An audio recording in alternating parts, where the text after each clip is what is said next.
ये है भारत के वो 10 मुसलमान जिन्होंने भारत की आजादी के लिए अपना सब कुछ कुर्बान कर दिया।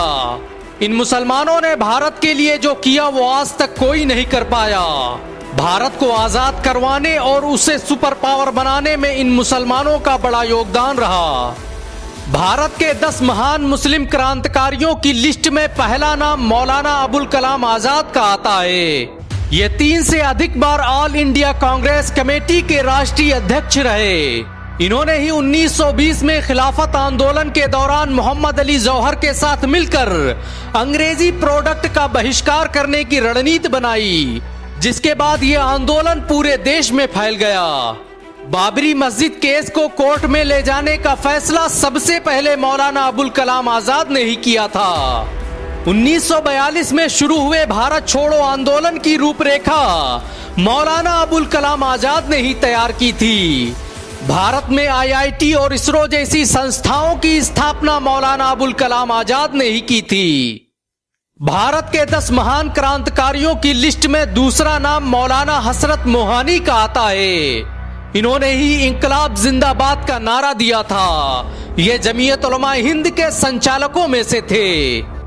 मौलाना हसरत मोहानी संविधान सभा के सदस्यों में से थे।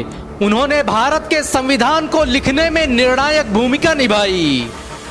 बहुत कम लोग जानते हैं कि मौलाना हसरत मोहानी ने ही सबसे पहले 1921 में पूर्ण स्वराज की मांग की और अंग्रेजों के खिलाफ सबसे पहले अध्यादेश पास किया।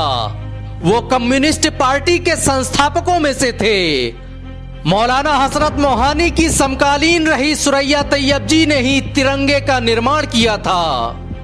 भारत के 10 महान मुस्लिम क्रांतिकारियों की लिस्ट में तीसरा नाम मौलाना हुसैन अहमद मदनी का आता है। ये एशिया के सबसे बड़े मदरसे दारुल उलूम देवबंद के छात्र थे। हुसैन अहमद मदनी ने ही अंग्रेजों के खिलाफ फतवा दिया कि अंग्रेजों की नौकरी करना हराम है, जिसके बाद अंग्रेजों ने उन्हें बगावत करने के जुर्म में माल्टा में कैद कर दिया। मौलाना हुसैन अहमद मदनी को 1945 में भारत का पहला पद्म भूषण अवार्ड दिया गया। आजादी के बाद भारत सरकार ने उनके नाम के पोस्टल कार्ड भी जारी किए। मौलाना हुसैन अहमद मदनी की नमाज जनाजा तबलीगी जमात से ताल्लुक रखने वाले मौलाना जकरिया ने पढ़ाई थी। भारत के 10 महान मुस्लिम क्रांतिकारियों की लिस्ट में चौथा नाम खान अब्दुल गफ्फार का आता है। इन्हें अंग्रेजों ने बगावत के जुर्म में मौत की सजा सुना दी थी। भारत की आजादी में निर्णायक भूमिका निभाने वाले संगठन खुदाई खिदमतगार की स्थापना खान अब्दुल गफ्फार ने ही की थी। इन्हें दुनिया सीमांत गांधी के नाम से जानती है। खान अब्दुल गफ्फार ने बंटवारे का सबसे पहले विरोध किया।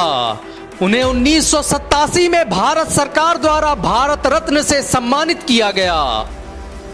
भारत के 10 महान मुस्लिम क्रांतिकारियों की लिस्ट में 5वां नाम टीपू सुल्तान का आता है।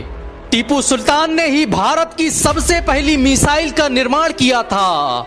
उनकी दौरे हुकूमत में भारत सैन्य शक्ति के मामले में दुनिया का नंबर 1 देश बन गया था। टीपू सुल्तान ने मैसूर को दुनिया का सबसे अमीर राज्य बना दिया। 18वीं सदी ईस्वी तक टीपू सुल्तान भारत के सबसे अमीर व्यक्ति थे। उनके पास इतनी दौलत थी कि वो बहुत से देशों को कई बार खरीद सकते थे। टीपू सुल्तान के रहते हुए अंग्रेज भारत पर कभी राज नहीं कर पाए। अंग्रेज कहा करते थे कि जब तक टीपू जिंदा है, भारत हमारा गुलाम नहीं हो सकता। भारत के 10 महान मुस्लिम क्रांतिकारियों की लिस्ट में छठा नाम जाकिर हुसैन का आता है। इन्होंने कई सालों तक भारत के राष्ट्रपति के रूप में अपनी सेवाएं दी।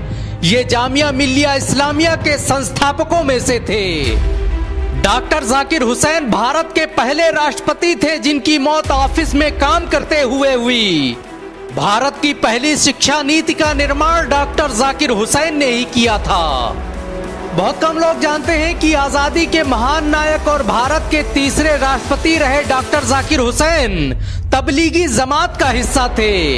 1963 में उन्हें भारत के सबसे बड़े सिविलियन अवार्ड भारत रत्न से सम्मानित किया गया। भारत के 10 महान मुस्लिम क्रांतिकारियों की लिस्ट में 7वां नाम महमूदुल हसन का आता है। इन्होंने ही 1920 में गांधी को महात्मा का लक़ब दिया। उनका ये नाम इतना मशहूर हुआ कि गांधी पूरी दुनिया में महात्मा गांधी के नाम से पुकारे जाने लगे। ये भारत की मशहूर यूनिवर्सिटी जामिया मिल्लिया इस्लामिया के संस्थापकों में से थे।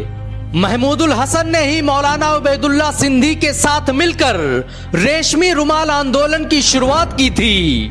वो जमीयत उलमाए हिंद के दूसरे अध्यक्ष थे। आपको ये जानकर शायद हैरानी हो सकती है कि महमूदुल हसन दारुल उलूम देवबंद में तालीम हासिल करने वाले पहले छात्र थे। भारत के 10 महान मुस्लिम क्रांतिकारियों की लिस्ट में 8वां नाम आसफ अली का आता है। ये अपने वक्त के भारत के सबसे बड़े वकील थे। इन्होंने कई सालों तक रेलवे और ट्रांसपोर्ट मंत्री के रूप में अपनी सेवाएं दी। आसफ अली ने ही भारत के पहले INA डिफेंस टीम की स्थापना की थी। ये अमेरिका में भारत के सबसे पहले राजदूत भी थे। बैरिस्टर आसिफ अली ने भगत सिंह का केस तब लड़ा जब कोई भी भगत सिंह का साथ देने को तैयार नहीं था। वो भगत सिंह के सबसे करीबी लोगों में से थे। भारत सरकार ने आजादी के बाद आसफ अली के नाम के कई डाक टिकट भी जारी किए। भारत के 10 महान मुस्लिम क्रांतिकारियों की लिस्ट में 9वां नाम सैफुद्दीन किचलू का आता है। ये खिलाफत आंदोलन के सबसे पहले अध्यक्ष थे। इन्हें 1924 में कांग्रेस का महासचिव भी नियुक्त किया गया। कैम्ब्रिज से ग्रेजुएट रहे सैफुद्दीन किचलू ने जामिया मिल्लिया इस्लामिया की स्थापना में बड़ी भूमिका निभाई। इन्होंने आजादी का केंद्र बिंदु रहे भारतीय युवा कांग्रेस संगठन की स्थापना की थी। बहुत कम लोग जानते हैं कि रॉलेट एक्ट के खिलाफ पंजाब में सबसे बड़ा नेतृत्व तो सैफुद्दीन ने ही किया था। उनकी गिरफ्तारी के बाद ही जालियांवाला बाग में लोग इकट्ठा हुए, जिन पर जनरल डायर ने गोलियां चलवा दी। उन्हें दुनिया के मशहूर स्टॉलिन शांति पुरस्कार से सम्मानित किया गया। भारत के 10 महान मुस्लिम क्रांतिकारियों की लिस्ट में 10वां नाम मौलाना शौकत अली का आता है। ये मौलाना मोहम्मद अली जौहर के बड़े भाई थे। भारत की आजादी में योगदान देने वाले मशहूर अखबार हमदर्द और कामरेड की स्थापना मौलाना शौकत अली ने ही की थी। वो खिलाफत आंदोलन के सबसे मुखर नेताओं में से थे। अलीगढ़ मुस्लिम यूनिवर्सिटी के छात्र रहे शौकत अली को अंग्रेजों ने कई सालों तक जेल में बंद कर दिया। वो कई सालों तक भारतीय राष्ट्रीय कांग्रेस के अध्यक्ष भी रहे। मौलाना शौकत अली ने ही लंदन की गोलमेज कॉन्फ्रेंस में जाकर अंग्रेजों से कहा कि अब मैं भारत तभी लौटूंगा जब उसे आजादी मिल जाएगी।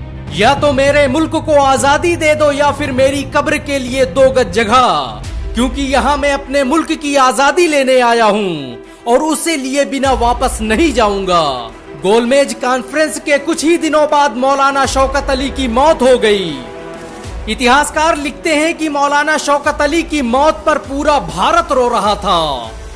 इन सब के अलावा करोड़ों ऐसे मुसलमान हैं जिन्होंने भारत की आजादी और उसकी अस्मिता के लिए अपना सब कुछ कुर्बान कर दिया।